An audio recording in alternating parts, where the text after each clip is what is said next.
El Paraguay era por decreto libre, incluso antes que en Estados Unidos. El poder estaba depositado en una persona, pero esa persona depositaba todo el poder en la patria, ni siquiera en sí misma. Ningún interés privado prevalecía en el Paraguay, solo el Paraguay estaba por encima. José Gaspar Rodríguez de Francia no estaba por encima de la patria, su dictadura era completamente legal. En el Paraguay no se repartía la riqueza sin antes crear la riqueza. Todos creábamos la riqueza y de la riqueza gozábamos todos. Francia fue el nivelador más grande de la historia. Todos aquellos que dicen que Francia era un bárbaro, bueno, pues tiene razón, era bárbaro. Cuando muere, lo hace solo y pobre.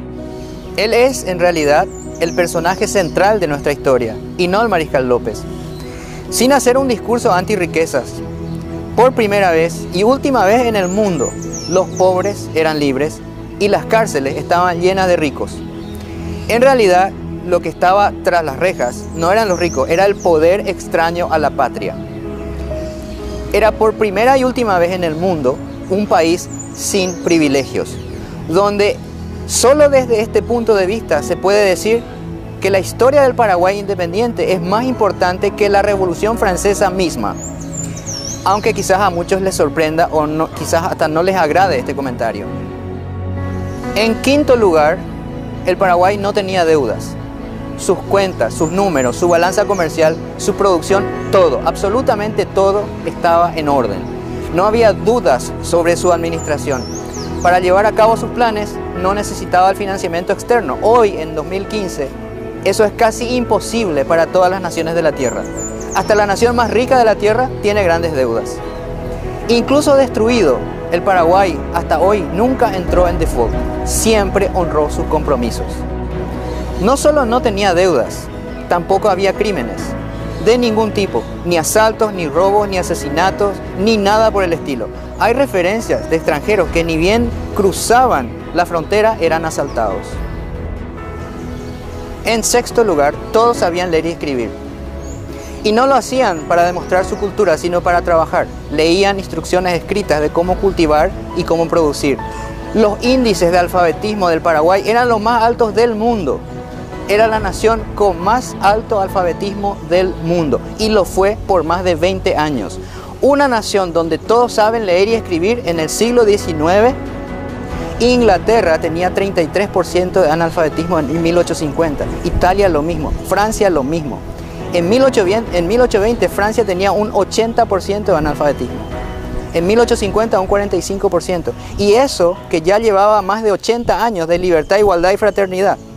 Rusia en el siglo XIX tenía 90% de analfabetismo, cuando en el Paraguay era menos del 1%. Cuando estalló la guerra, detrás de las líneas paraguayas se imprimían periódicos. Detrás de las líneas enemigas funcionaban burdeles y casinos.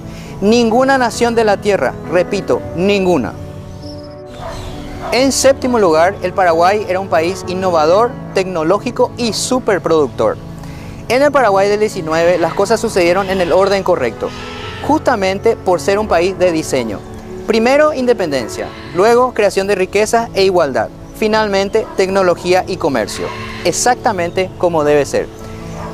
Sus barcos cruzaban el Atlántico como si nada para comerciar. No era raro ver la bandera paraguaya ondear remontando el río Támesis. El progreso paraguayo era inédito, admirable, sin precedentes en la historia. Desmotadoras, telégrafos, alto horno, industria siderúrgica, metalúrgica, ejes, arados, minas, pólvora, monedas, barcos, 7 millones de cabezas de ganado. Una relación 9-1 con el número de habitantes. Hasta hoy, ninguna nación de la Tierra consiguió esa relación. Era el país más extraordinario del mundo en educación, en igualdad, en producción, en orden, en austeridad, en independencia y en riquezas.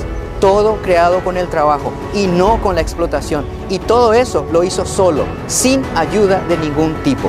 ¿Por qué pudo hacerlo? Por una sencilla razón, porque el Paraguay es poderoso.